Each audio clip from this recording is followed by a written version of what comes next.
हेमंत पर गरजे हिमंता, उड़ी चंपाई की नींद। जी हां, आप भी सोच रहे होंगे कि हिमंत बिस्व शर्मा जो कि असम के मुख्यमंत्री हैं, भारतीय जनता पार्टी की कमान झारखंड में संभाले हुए हैं, हेमंत सोरेन पर गरज रहे हैं और चंपाई सोरेन की नींद कैसे उड़ी है, हम आपको बताएंगे। दरअसल बात ऐसी है कि इन दिनों हिमंत बिस्व शर्मा की खूब चर्चा हो रही है।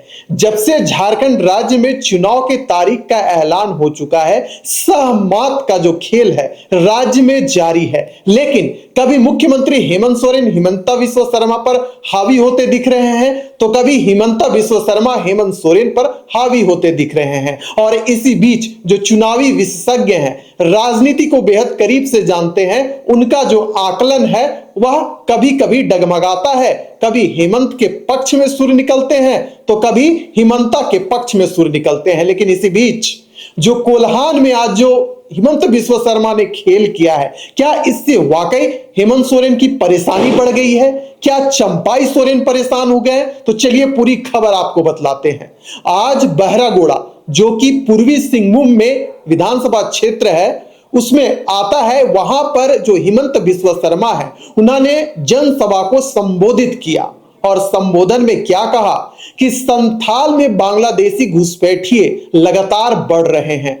मुख्यमंत्री हेमंत सोरेन उनका आधार कार्ड बनवाने का काम कर रहे हैं। सोचिए, बातें संथाल की है और हो कहां रहा है? कोल्हान में। कोल्हान की जो सबसे बड़ी समस्या है वह विस्थापन है, शिक्षा स्वास्थ्य से जुड़ा मुद्दा है। वहां पर जो माइनिंग का काम होता है उससे पर्यावरण को काफी खतरा होता है। लेकिन इन सबों पर किसी भी राजनीतिक दल का ध्यान नहीं जाता है। ऐसे में हिमंत बिस्व शर्मा बहरागोड़ा पहुंचते हैं और बहरागोड़ा की धरती में जाकर मुख्यमंत्री हेमंत सोरेन के खिलाफ बोलते हैं। कैसे मुद्दे को उठाते हैं?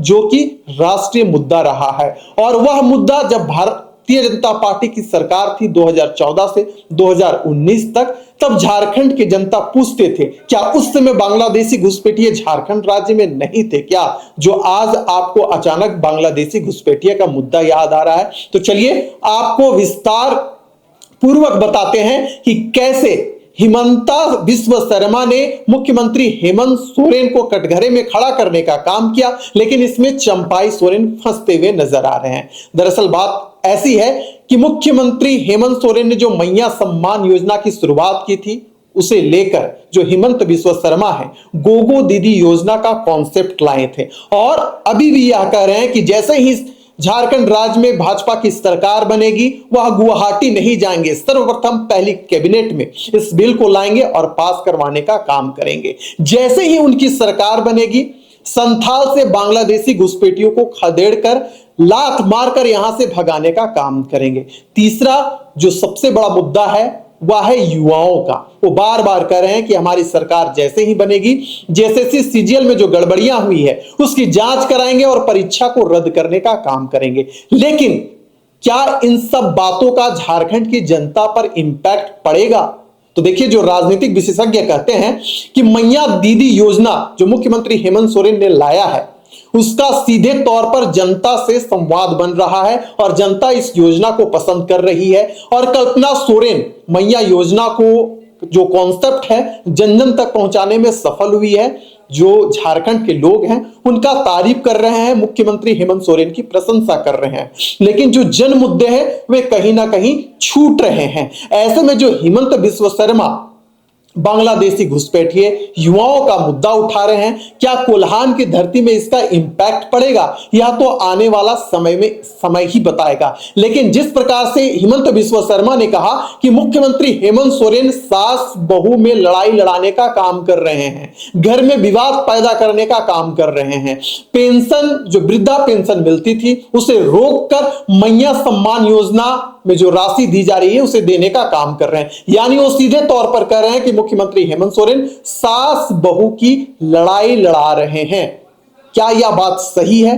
ये तो आने वाला समय ही बताएगा जब 23 नवंबर को परिणाम आ जाएगा। लेकिन मौजूदा समय में जिस प्रकार से हिमंत बिस्वा शर्मा ने बहरागोड़ा की धरती से मुख्यमंत्री हेमंत सोरेन को घेरने का काम किया है, इससे कहीं ना कहीं चंपाई सोरेन की ही परेशानी बढ़ रही है। क्योंकि देखिए, झारखंड 5 प्रमंडलों में बटा हुआ है। उत्तरी छोटा नागपुर प्रमंडल, दक्षिणी छोटा नागपुर प्रमंडल, पलामू प्रमंडल, कोल्हान प्रमंडल, ऐसे में संथाल प्रमंडल। ऐसे में अगर संथाल की बातें कोल्हान में करेंगे तो कोल्हान की जनता कितना पसंद करेगी, यह तो आने वाला समय ही बताएगा। लेकिन जो मूलभूत समस्या है, इस पर बात नहीं हो रही है। मुख्यमंत्री हेमंत सोरेन को राष्ट्रीय नीतियों पर घेरने का काम भारतीय जनता पार्टी कर रही है। लेकिन जब मुख्यमंत्री हेमंत सोरेन कोल्हान की धरती में जाते हैं या कल्पना सोरेन जाते हैं तो स्थानीय मुद्दों को उठाने का काम करते हैं। वो बार बार कहते हैं कि मैया सम्मान योजना लाकर आप लोगों की मदद मुख्यमंत्री हेमंत सोरेन ने की है।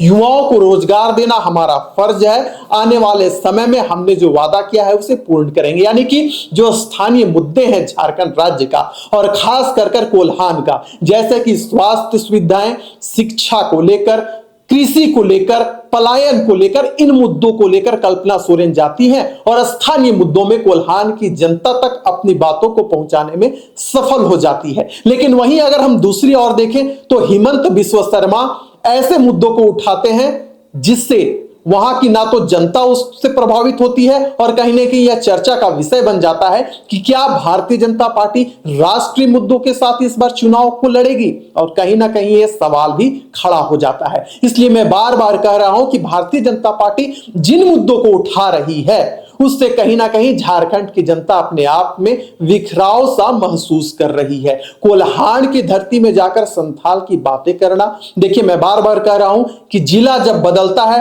तो वहां की मुद्दा, वहां का विषय बदलता रहता है। ऐसे में बहरागोड़ा की धरती में जो हेमंत बिस्वा शर्मा गए और वहां पर मुख्यमंत्री हेमंत सोरेन को घेरने का काम किए, उसे देखकर जो राजनीतिक विशेषज्ञ हैं वह यही कह रहे हैं कि कोल्हान के टागर यानी चंपाई सोरेन ही खुद गिरते हुए नजर आ रहे हैं। मैं आपको बता दूं कि हाल ही में कुणाल सारंगी, जो कि भारतीय जनता पार्टी में प्रदेश प्रवक्ता हुआ करते थे, उन्होंने पाला बदला और झारखंड मुक्ति मोर्चा में जाकर शामिल हो गए। उन्होंने भाजपा पर यह भी आरोप लगाया कि संगठन में हमारी बातों को सुना नहीं जाता है। जो शीर्ष नेतृत्व है वह जो कोल्हान का, जो बहरागोड़ा का विषय है उस पर ध्यान नहीं देती है। तो आप ही सोचिए, जब हेमंत बिस्वा शर्मा उसकी भरपाई करने के लिए वहां पहुंचे तो उन जनता का क्या होगा जिनके जनप्रतिनिधि बार बार भारतीय जनता पार्टी पर आरोप लगाते थे कि हमारे मुद्दे और विषय को सुना नहीं जा रहा है।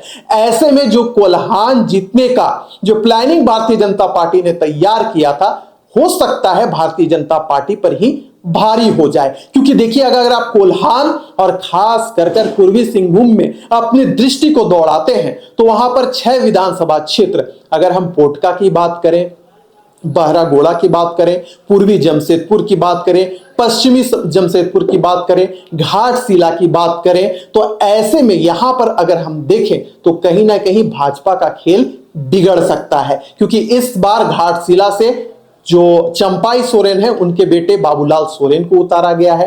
पोटका से मीरा मुंडा, जो कि अर्जुन मुंडा की पत्नी है, उन्हें उतारा गया है। और वहां पर जो भारतीय जनता पार्टी के कोर कैडर थे, कोर कार्यकर्ता थे, वह बार बार भारतीय जनता पार्टी यानी कि भाजपा पर ही आरोप लगा रहे थे कि हमारी बातों को सुना नहीं जाता है। ऐसे में कोर कैडर भाजपा के कितना भाजपा को समर्थन देते हैं यह भी आने वाला समय ही बताएगा। लेकिन एक बात तो तय है कि जिस प्रकार से हेमंत बिस्वा शर्मा कोल्हान की धरती में जाते हैं, बहरागोड़ा में जनसभा को संबोधित करते हैं, मुख्यमंत्री हेमंत सोरेन को घेरने का काम करते हैं और इससे चंपाई सोरेन की जो नींद उड़ी हुई है कि क्यों आप जन मुद्दों को नहीं उठाते हैं, कोल्हान में जो सबसे बड़ी समस्या है आप उस पर क्यों नहीं बात करते हैं, और फिर यहीं से जो खेल बनने और बिगड़ने का जो प्रारूप है उसकी शुरुआत हो जाती है। हालांकि कई बार हमने देखा कि बड़े बड़े मंच से जो भारतीय जनता पार्टी का केंद्रीय नेतृत्व है वह मुख्यमंत्री हेमंत सोरेन को घेरने का चहुंओर प्रयास करता है, लेकिन अंततः हम देखते हैं कि मुख्यमंत्री हेमंत सोरेन मास्टर कार्ड खेल जाते हैं। चाहे वह लुइस मरांडी का मामला हो या जमुआ से जो केदार हाजरा भाजपा के विधायक रहे थे, लगातार चुनाव जीत रहे थे, ऐसे में जो मुख्यमंत्री हेमंत सोरेन है जब अपना कार्ड खेलते हैं तो उसमें भाजपा ही फंसती हुई नजर आती है। तो चलिए आज कोल्हान की धरती और खास कर बहरागोड़ा विधानसभा क्षेत्र से जो हिमंत बिस्वा शर्मा है उन्होंने ऐलान जो किया है वो वही मुख्यमंत्री हेमंत सोरेन के खिलाफ, वह मुख्यमंत्री हेमंत सोरेन के ऊपर भारी पड़ता है या फिर भारतीय जनता पार्टी के ऊपर भारी पड़ता है, यह 23 नवंबर को पता चल जाएगा। फिलहाल इस चर्चा को हम यहीं करते हैं समाप्त। दीजिए इजाजत।